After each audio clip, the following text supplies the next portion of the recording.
Critical thinking will defrag your mind of propaganda-ridden viruses induced by mass media news programming. No BS here, just the facts.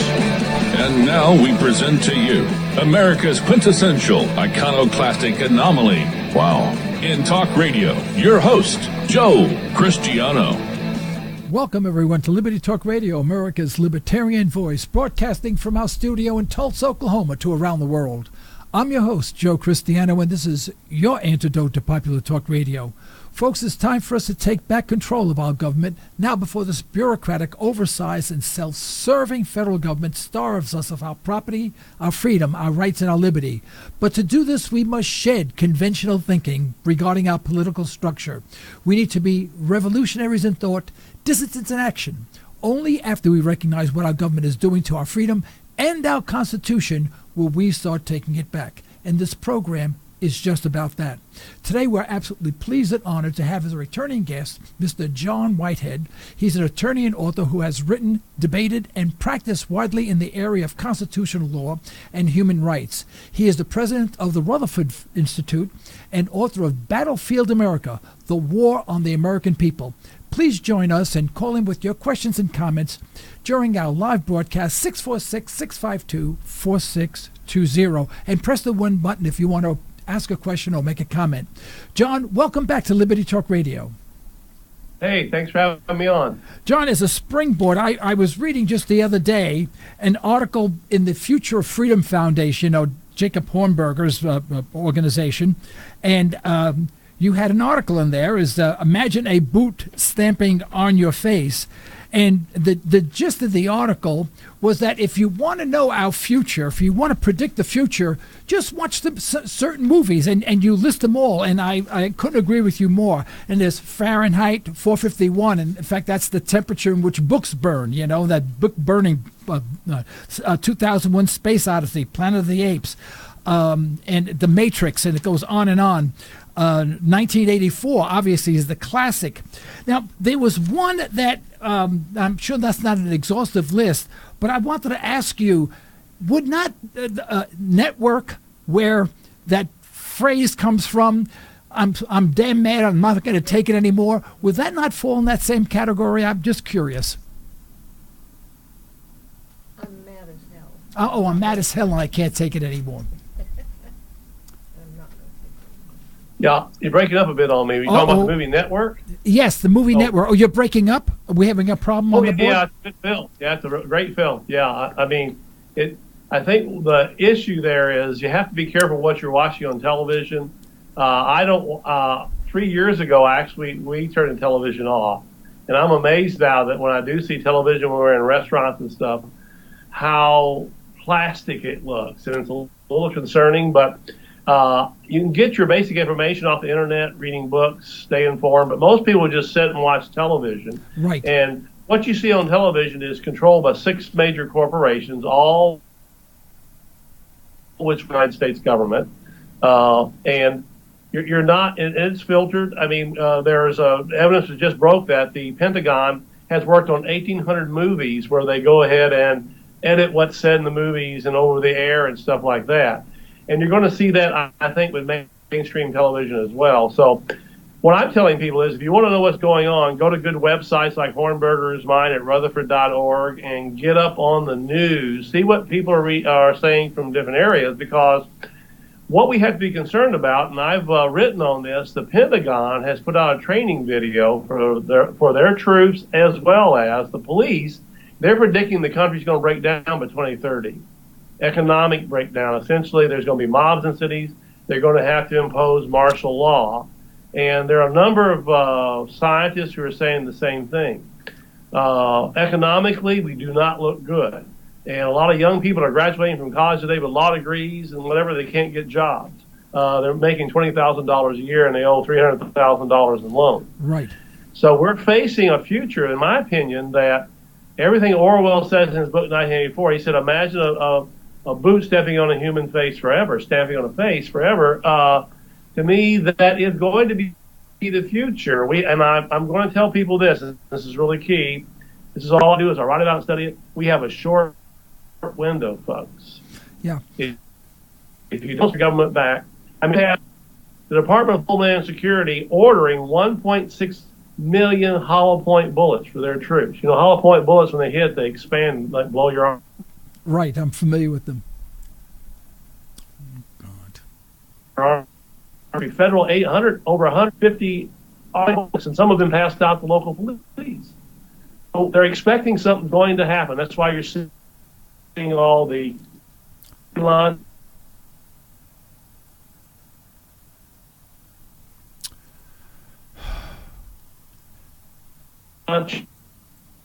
Rise police, and it's happening around the country. I mean, if you question, if you're doing free speech, you're going to get your head smashed if you say the wrong thing, and it's happening across the country. It's a so one is you're the so-called founding fathers warned against the standing army. We already have that. And all they're doing is watching screen devices.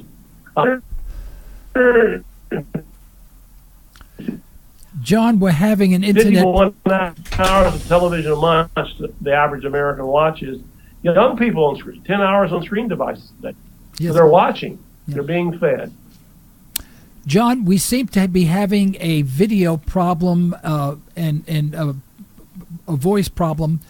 You're breaking up regularly, and we don't know why. We have not had this problem. In fact, we just doubled our bandwidth to make sure this would never happen, and bingo, now it's happening. Could we get someone on the board to fix that, please? You working on it? All right. All right. You know, when I'm approached with the am I still on? Yeah, okay. When I'm approached with the question like, you know, what's your major concern? You know, is it the economy? You know, is it do you want to make some more noise around here or what? Just we're having all sorts of problems today. But when I ask them, you know, what's my number one concern? I give this answer, and it's met with just starry-eyed, and in fact, people think I'm a lunatic. I say, well, to me, what scares me is the living dead. And they think I'm a zombie, you know, aficionado, that I watch zombie movies. And they go, but they don't understand that. And I go, well, it's very simple. I said, the people in America today do not, you want to fix the camera? I'm off camera now. Thank you. You know, people today have lost the ability to think for themselves. You know, back during the Depression, farmers would be out in the fields and they, you know, would be on their tractors and whatever, and they had all day to think. And they didn't have radios or anything like that. They were thinking all the time. So when the city slickers came around, you know, although they weren't that progressive like the city slickers, they were able to think, and they were pretty tough guys to deal with. Today, people have lost their ability to think. I can't tell you how many times when people are talking, they sound like sound bites from television. And it really disturbs me that we're already there, John. I mean, we're past, well past that. Yeah, we're not. Again, when I write on these issues, there's a small group of people that see it, and I use credible sources, by the way. I don't make up any of this. I read and I get sources. I mean, the major mainstream media, Washington Post, a lot of these large newspapers, they will occasionally write an article about these things, and they do exist. But I would say, and I keep saying, we have a short window of time because, again, when you have a government like the National Security Agency, NSA, watching everything we're doing, Google, Facebook works with them.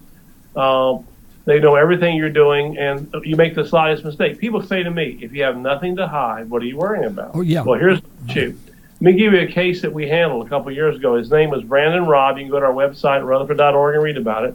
He was a Marine, a decorated Marine. He came back to Virginia, and he did not like what Obama was doing with executive orders and things like that. So he started posting. He said Obama should be arrested for treason. And what happened was on a Saturday morning a couple of years ago in August, he had just gotten through jogging. He didn't have a shirt on. He was working at home. He saw some police cars move around his home, pull up in front of it. He saw all these policemen running toward his home, military gear, and plainclothesmen were coming. But he's a Marine. He's astute. He walks to the front door, and he says, can I help you? He was a little concerned. They said, we've been reading your Facebook post. And he said, okay. He said, we're concerned about it. They said, could you step out, sir? They did not have a search warrant. He didn't own a weapon. He stepped out. They quickly arrested him, took him out, slammed him against the fence, cut his back, and put him in a police car, took him to the police station. He had a 5-minute examination in a police cell by a psychiatrist who said, because he paused when he spoke, and he's a 9/11 conspiracy theorist, he was mentally insane. He had a short hearing after that, and he was put in a mental hospital. What's called a civil commitment. We filed a lawsuit, and no one would touch this case. He called all the major organizations, ACLU, they all backed off of it, and they said, no, we don't do crazy people. When I talked to his mother and him briefly, I saw this man's not crazy. He's just shoots his mouth off on free speech.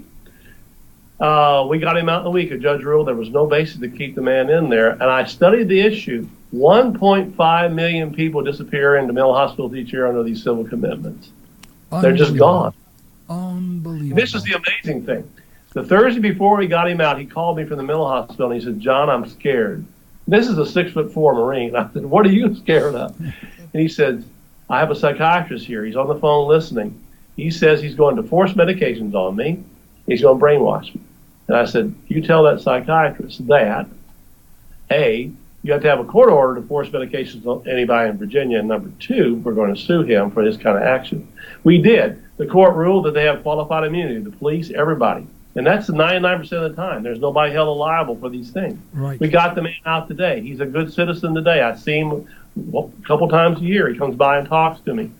But that's the environment in America, ladies and gentlemen. You don't hear about it. 1.5 million people disappear in those kind of institutions. We have people sitting in jails today a year now before they can even see a judge in this country. What has happened to America? And like I said, the Pentagon has this video they put out. They think the country's breaking down in 2030. The police are gearing up locally. There is a concern that there's going to be a collapse in this country and martial law is going to have to be imposed. And you know what? Based on what I read, that's a high probability, folks, because what they're saying is malls and small stores are going to go out of business. Amazon and companies like that, we weren't prepared for this economically. We're going to go into big cities are going to go into in total decline. So get ready, because there's and I talked to a lot of local police are all hyped up. They're nervous. They think there's all these criminals in America. But the FBI says in their latest report that crime's at an all-time low in America. So a lot of this is paranoia and what we're saying. But again, we don't have the firepower out there, the average American. People tell me I'm going to get my gun and I'm going to fight. I'm going to tell what I say to them. You can get your gun, you're going to fight. But how are you going to handle that guy in a Kelvar helmet, a bulletproof vest, crashing through your door in the middle of the night? How are you going to handle that, dude? Right. Yeah. So.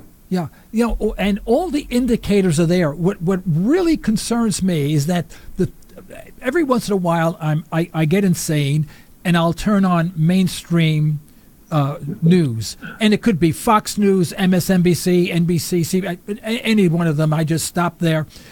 Everyone's shying at me. Stop it now.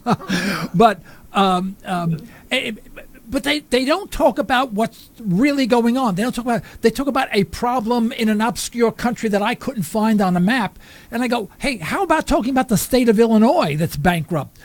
How about talking about the fact that there are more people, percentage-wise, out of the workforce than there were during the Depression? I mean, we're talking about real numbers here. We're not talking about manufactured or manipulated numbers. We're talking real statistics, and yet they're all horrible.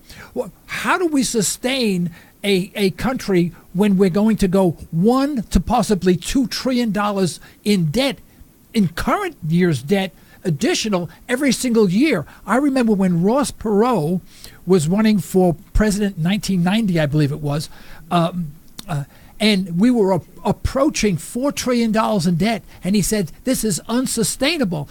We may have $4 trillion in debt. Well, we had $4 trillion in debt, additional debt, in the past 4 years. it seems like we have all of these, and mainstream media talks nothing about it. It discounts it all. And I don't understand why anyone would watch the news, because there is no news.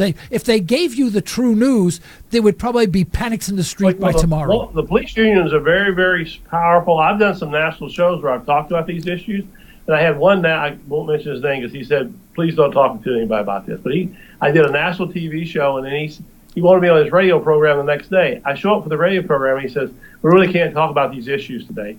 I want to talk about something else because I got a lot of complaints from the police unions about what you were saying. That's one reason you don't hear about it. But also, people are very frightened. They're very, nervous in the mainstream media and places like that. They want to make their money, and they're not going to upset anything. And how many people know? Listen, when I say there are 80,000 SWAT teams and growing across this country every year, and it's in growing, where they're going. 80% of those SWAT team raids where they go through the middle of the night, crash and shoot dogs, shoot kids get shot, whatever, or for mere warrant service where policemen used to show up at your door and knock on the door to see if you were the person under the Fourth Amendment. They don't do that anymore. I get like, whoa, I didn't know that was happening. This is the so-called mainstream media people who are supposed to be reporting on this thing. How many people know that the Department of Homeland Security is doing threat assessments on every home in America? Most people don't have any idea that's going on. Yeah. It ranges from green to red, depending on your arrest record, whether you own a legal weapon, all kinds of things. So when a policeman shows up at your door now, he has that threat assessment on his cell phone, and sometimes they're hyped up. I mean, we have a case in Texas where the police showed up at this place looking for somebody that wasn't even there. They dragged the husband out, smashed his face on the lawn. It was a mistake, but they were all hyped up. You're going to see, and we're seeing that happen all over the country. And again, I'm not blaming the cops for a lot of this. It's just the way they're trained. I mean, I have friends who work in the police academy. They say the way the police are trained today is like combat soldiers. I'm a former military officer. I was trained to look at that other person across the field there as the enemy. I had to take him down. A lot of policemen are trained to look that way today. And when they smash you face down in the street, on the street corner, I'm seeing the cases we're involved in them for just arguing with a cop. You have a right to argue with. Right. What I tell people is, how does the Constitution start? Is it we the police or we the government? We the people. Yeah. We the people. We're the government. They work for us. They've reversed the master-servant relationship now.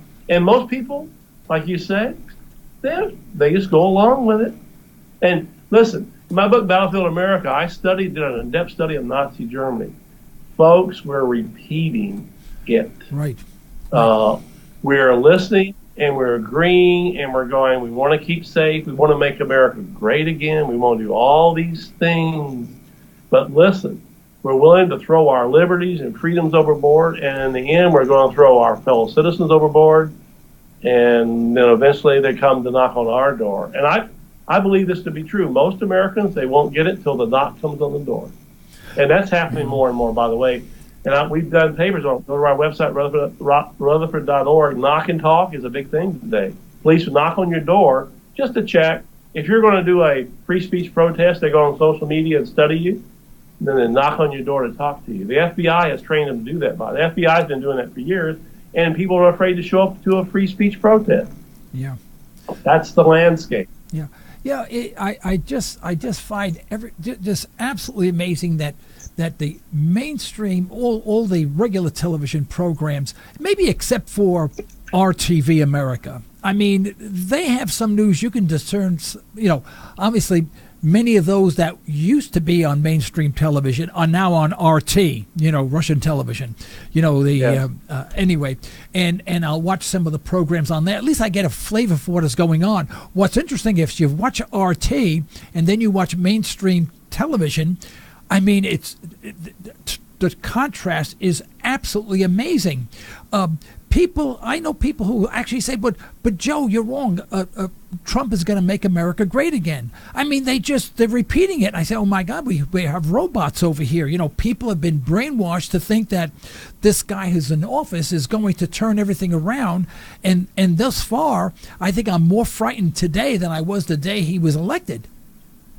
Well, James Madison, who drafted our Bill of Rights, said we ought to mistrust all those in power. I tell people that's the first duty of citizenship. do that, teach it. But here's another thing that I'm seeing is like in our schools today, the kids are not, they don't spend any time on civics anymore. I have people, young people I talk to, law students. I talked to a lawyers group, believe it or not, a couple of years ago. In the middle of my speech, I was talking about the cases we do. I said, can any lawyer in this room, this is 200 lawyers, Berkeley, Harvard, schools like that. I said, hey, can any lawyer in this room give me the 5 freedoms in the First Amendment?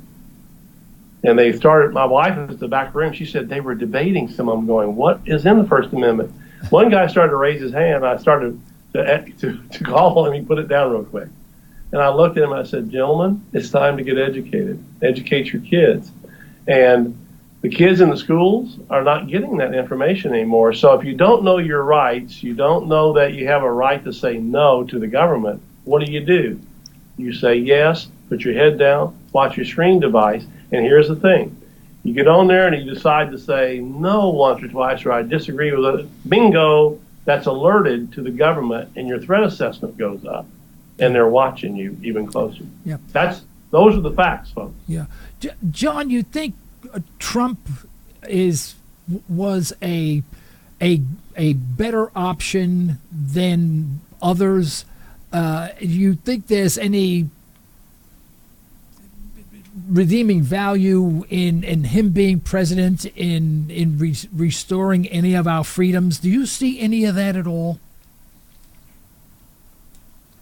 Well, we're going to give him a chance. I sued the White House and got $1 million judgment against Bill Clinton, and I got to see the Clinton White House. And stories the Secret Service told me about Hillary were not very favorable. Very, very dictatorial type lady. If you were forced to vote, I'm sorry, Trump would be a better choice in my opinion. But I could not vote for either one of them. Just looking at their record and thinking where they were headed. I mean, you can do all kinds of platitudes, but the key thing for a president is to stress freedom, building up the American people, educating them, getting them to where they want to sustain themselves. I don't think any president is going to make America great again. I think what's going to make America great again is Americans. Right. And it's going to have to start at the grassroots level. It's going to take Americans in their local community, when they see a SWAT team raid on somebody in the middle of the night and they kill somebody, they should be storming that city council meeting and ask for oversight, because there's virtually no oversight on any of these things we're seeing happening. And it's up to the people. But listen, if again you're going to compare us to former regimes, the Roman Empire collapsed. My opinion is this country can collapse. And they're saying by 2076, a lot of scientists now, that we're not even, the birth rate's so low that we're not even repopulating the planet. That's correct. Economics and all these things, that there's something coming in the future. Young people today, I try to alert them, what you're going to see in the future is something I would not even dream of. Right. Something that the Orwell saw, Aldous Huxley, people like that saw coming.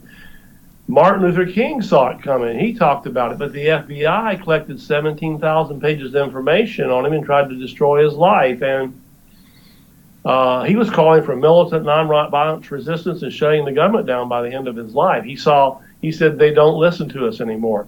Well, let me ask your listeners out here a question. Are they listening to us now? Not really, but we asked this, but how many people are actually speaking up? Yeah, that's right. Yeah. I was listening to a program. In fact, I have Sirius Radio now. My wife got that for me for Christmas, and took me a few months to get installed. I finally got it installed, and I know this is going to sound strange, but I listened to Howard Stern's interviews, some of his interviews, and he's a sharp. I mean, he's off the page, obviously, but he asked very honest questions, and he had a band, not a singer on. I caught the very end of the interview. Never got the person's name, but apparently he was on top of the charts and whatever. A very famous person, apparently. I don't follow music. I wouldn't know him if they told me what his name was. And he asked a very simple question. He said, so many bands such as yours and have come and gone. Many have failed before they really made it. What made you make it? and all these other guys fail? And I thought it was a very, very insightful question. And the guy answered immediately. He said, oh, that's easy. He said, we had no plan B. And it threw Howard Stern. He said, no plan B. What do you mean by that? He said, we had no option but to make it. I was sleeping before this guy became a world-renowned, singer, whatever, band player. He said, I was sleeping on a friend's couch. I couldn't even pay rent. I had nothing.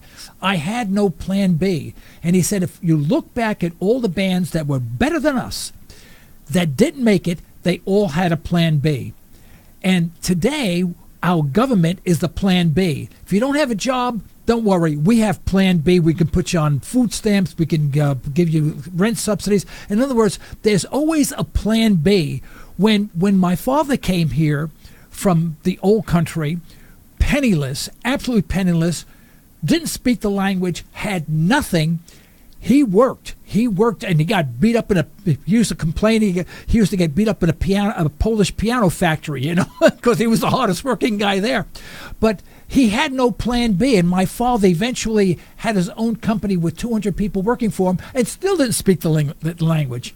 And I think I got the same thing from him. I got fired, not fired. Yeah, I guess got fired. They closed down the company I was with, and I passed by the unemployment, which I was entitled to all this unemployment, and I looked at the front door of the people standing there, and I said, I can't do that. I didn't make that my plan B.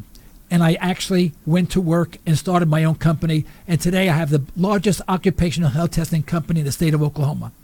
Now, I'm not patting myself on the back. I'm just saying that the worst thing you can do is have a plan B. And right now, our government is our plan B. And the entire planet seems, most people I know are relying on some sort of government subsidy. Exactly. And again, the government's in super debt. And that plan B, in my opinion, is, and again, I'm stressing this, the Pentagon's put out their training video saying it's going to collapse. Yeah. By 2030, they're predicting. And there's a lot of things coming out now, pointing in that direction. And here's the thing, if you have children, grandchildren, or whatever, you better be concerned, because what's coming down the pike, I think we're going to see chaos in the country, and the average American is not going to be able to resist what they're going to see. So it's coming, and they're not preparing the students today. They're not preparing the young people. So who's going to have to do it? We're going to have to do it. And I think that what I'm telling people is your local community is the best way. The federal government does not listen to you. I'm sorry, folks. The federal government is run by the corporate elite. It's so much money up there. I have friends that work for the large publications who tell me, I had one call me. He worked for one of the biggest magazines in the country. He went to work for a senator. He was up there one week. He called me and says, John, it's worse than I thought. He said, the congressmen up here take at least 2 afternoons off a week to raise money. He said, that's their primary concern for the next election. He said, they're not representing us, John. He said, he was trying to get me to write a book saying the corporations are evil. I said, I'm working on one right now, man. Yeah. But he was saying, this you have to get out there and tell people. But we should already know that there's almost 30 lobbyists per congressman. It's I had a friend who was a congressman. We were walking down the street once, and he said, if people say good morning to you here in Washington, D.C., John, it's because of money. And he looked me in the eye, and we had lunch, and he walked off. But that's your government. They're not there to represent you folks. I'm sorry. They're there to get wealthy. They go on to big careers after they get elected. And that's the facts. Listen, let me ask a question to your listeners. How many of the congressmen come back and really hold town hall meetings anymore and talk to you? That's right. They never do. They never do. Not here, they don't. They're not accountable to the people. No. They're not accountable to you, the employer, and they don't want you to know that. They don't want you to know you're the employer. They want you to be a subject in their empire, and most people take it and walk on. But what I'm saying is there's going to be some rebels who are going to disagree, and there are going to be some people who say stupid things on Facebook. Remember, Amazon built the intelligence cloud for all the intelligence agencies 2 years ago. They got paid $600 million. all the private things, the movies you watch, whatever you're being watched, you set up a pattern of conduct. You get an algorithm on the computer. They know exactly how you think. You're being watched. You make the wrong mistake, they're coming to get you. Right. That is a fact. We have the cases, folks. Yeah. You know, it's interesting. When Obama was in office, the Republicans submitted a proposal to do away with Obamacare, or the Affordable Care Act, eliminate it altogether and return it to the free enterprise system. Then when Trump came into office, they had a repeal but replace, and now they're still arguing what kind of replace it's going to be. Some even suspect it may be worse than Obamacare, you know, and yet, you know, the living dead, the population, the living dead, can't say, hey, wait a minute, guys, how about what happened to the repeal? It's never mentioned on television. No one people who vote for the mainstream candidates never mention that. You know, it's like it never existed, and yet it's going to get even worse, and you hear nothing about it. Yeah, you don't hear much about it. Yep. People, you have to think for yourself, but most people don't want to think for themselves. I'm sorry. The average American watches 151 hours of television a month, and if you're doing that, you're not acting. I mean, government is participation. And most people don't even show up to a local city council meeting. So they're not part of it. Right. And who's running the city council meeting often? It's people with a lot of money in the community. And we've become subjects in an empire. That's the basic bottom line. Yeah. Well, John, our 30 minutes is up. It flew by. We must have had a great time. It went by so quickly. I'd like to thank you so much for being on our show. I do hope you will accept our invitation to return at a later date. And let me give you the next 30 seconds to a minute to wrap things up, please. Well, my book, Battlefield America, go to our website, get educated. We put out a Freedom Watch twice a week, detailing all the articles that I'm seeing out there and the things. Get educated, folks. Education precedes action. If you're not educated, you can't act, and you don't have to be violent to do it. I mean, there are people who have been nonviolent who have changed the world. You can do it, folks, but you got to do it. It's your country, not theirs. Yes. John, thank you so much for being on our show. I look forward to speaking to you again. Thank you, sir. Right, thank you. Folks, this is the end of today's broadcast. We'd like to thank our sponsors for the financial support, and we'd like to thank you for listening in. You can further the cause of liberty by recommending this program to your friends, and let us hear from you. Our email address is comments@libertytalkradio.com. Remember, as my wife would say, you're either allowing your liberty to be taken away or you're striving to protect them. Unfortunately, there is no middle ground. Until next time, this is Joe Cristiano. You've been listening to Liberty Talk Radio. Stay well, stay tuned.